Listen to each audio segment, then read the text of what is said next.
This lesson will help the speaker affect an Australian dialect using key vowel and consonant substitutions when applying to a text. But before we get to the text, let's drill a few changes, shall we? All of this information is available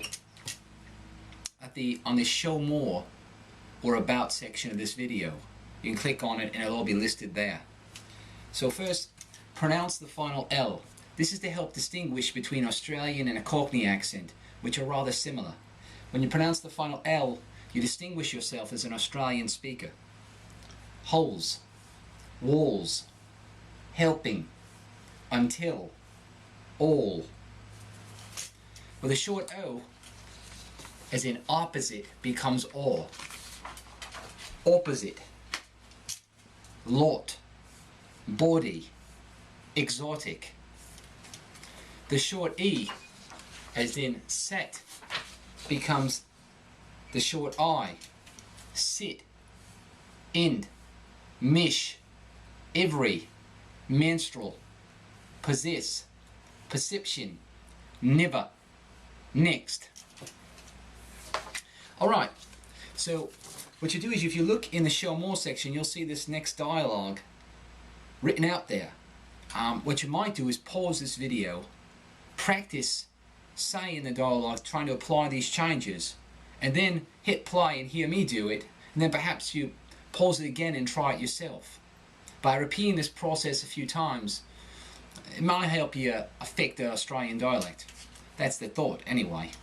Alright, the following is an excerpt from Pandora 2013, Hullabaloo, a novel about a shopping centre where tourists live out their wildest dreams and worst nightmares. Tour guides at Pandora meet some strange folk, but today's visitor takes bizarre to a whole new level. I sit behind my oak desk and study the sky.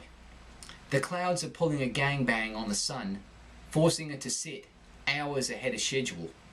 Instead of looking like a July evening in the deep south, it seems like tonight's sunset marks the end of the world. Things inside the office of Pandora Tours are just as bleak. The ceiling is stained by water damage.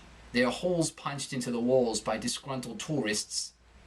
And the Prince of Tide's movie poster hangs on for dear life on a thin strip of adhesive tape. The freak sitting opposite me isn't helping matters. Her black hair is bleached on the tips. When she blinks, her eyelids are burnished green, like the skin of a beetle. This middle-aged lady is even skinnier than me. I can see a lot of her body through her mesh blouse. Despite the exotic duds, when she talks, she sounds like every other redneck in this bark-arsewood's town. I'm Carol Bexley. I am a professional psychic. My gift manifested itself during my first menstrual cycle. I possess what mediums term first-person perception. I can look into the future the way you scan upcoming traffic while driving. It's never 100% accurate, but there have always been images. Until now, I can't see what's coming next. I have pieces and glimpses, but all of that ends in 2 hours. After, I see nothing but darkness.